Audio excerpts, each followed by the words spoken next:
Hi there, welcome back to Fresh Thinking Podcast. Today we're going to talk about streamline your workflow in mineral resource estimation. Jenny and I will be your host today. And Jenny is our senior consultant with Snowden Optiro. She has over 20 years mining experiences. She has worked for a couple major mining companies, and we're really glad to have her here as a part of the team. And I'm Greg. I'm a senior consultant as well with Snowden Optiro. Jenny, welcome. Thanks, Cool. Greg. Great to be here. I'm going to kick off.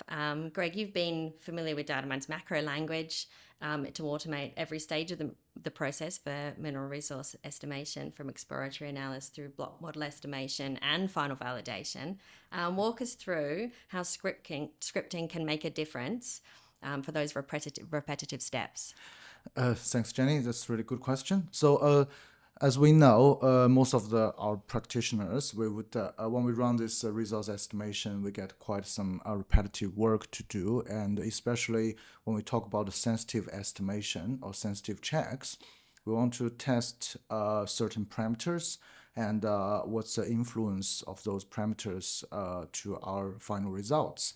And then that involves a lot of repeating, and by writing the scripts or macros or streamline the workflow, it can save our time and a lot of efforts. So different mining softwares, they get their own different macros or languages. For example, Datamine, we used the Studio RM's language, which is not really directly transferable to other mining software packages, but the logic behind is quite similar. And Jenny, you have been doing some quite great work using the scripts to streamline the workflow. Do you want to talk about it? Sure. I use the standard Datamine scripts a lot, but I also use Python for my EDA now, particularly for quality control work, because that speeds up the process enormously, particularly if you need to make multiple charts. Yes, exactly. And that's actually a really great point. As for some of the scripts, once we find there's a great value behind it, we might put some extra effort on it and then make it even into a standalone software package. And that's actually how we got the supervisor and the reconciler in the first place, where we as a team see the value of this part of the function in the market, and then we upgrade that, build up the entire base, the logic, and the interface, so we can make it a standalone product and provide value to our clients. Next, let's talk about block model estimation and how to macros streamline the kriging or LUC workflows. I know you use LUC quite often. Yes, I do. So LUC, MIK, LUC is short for localized uniform conditioning. That's one of the advanced resource estimation techniques where it can give us the recoverable resources.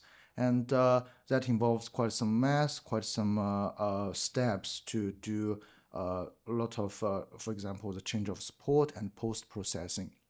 So with the macros recording all the steps, and then we put some loops on top of that, we can easily apply one successful example to the different domains or even to the entire deposit within a couple minutes time. So one thing about menu editing or clicking is that people are very easy to make mistakes when we do that. But with the streamlined workflow, we can take that error out of the systems, I guess, for most of the part. And so it's a similar logic for the multiple indicator kriging, or short for MIK, where we need to do a lot of, for example, the indicator variogram modeling, and then we need to do the change of support. We need to do the post-processing, where sometimes we probably need to test the sensitivities about this, but which that just requires a lot of repetitive clicking. Let's talk about block model estimation. Yeah. How do macros streamline the Krieging or LUC workflows? And how does that relate to your other work with LMIK, depletion tracker, and ML suite? Okay, that's a good question. And so we usually do a lot of quite advanced resource estimation techniques. And for that type of the work, we always have a lot of parameters to test. In other words, we need to do a lot of sensitive estimation or test estimation. And in that case, a lot of repeating work to do. And as you know, if we every time we do the clicking, and we're very easy to make the mistakes. So writing the macros or the scripts to streamline the workflow, especially we set up the one example, successful example, and then we record it and then try to write a loop to loop through that example across different domains with different variables or parameters. That's what we usually do. And put it into the concrete examples that, for example, for localized uniform conditioning, we always need to do the ordinary Kriging for the panel estimates, and then we do the change of support, and then we post-processing. So without scripts or streamline the workflow, that can involve probably hours of setup, and then whenever we want to test any of the parameters, we probably need to start over again. And so that's the advantage of it.